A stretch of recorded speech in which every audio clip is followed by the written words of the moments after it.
Recording by Supriya studio Madhepura. presented by Supriya Music. Presented by Supriya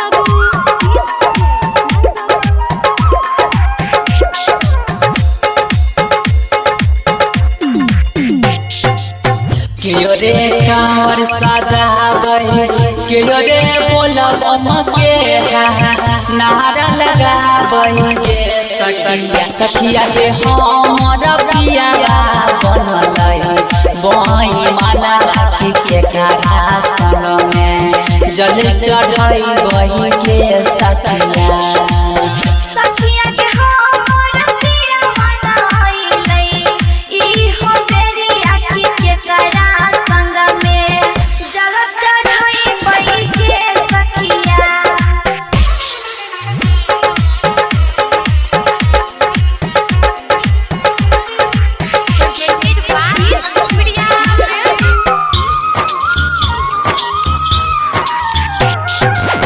के यो गेरुआ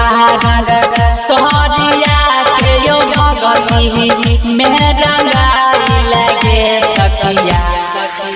सखिया के हमर पिया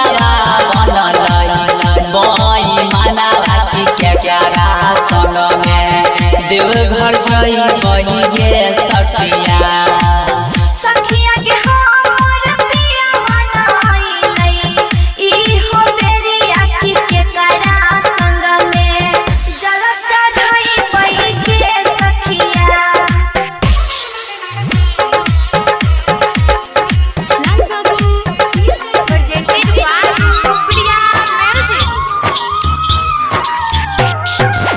लाला सजला गल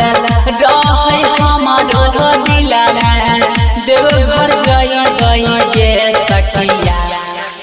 सखिया के हमर पिया बनाई ई हो बेरिया के करा संग में देव घर जई गई गे सखिया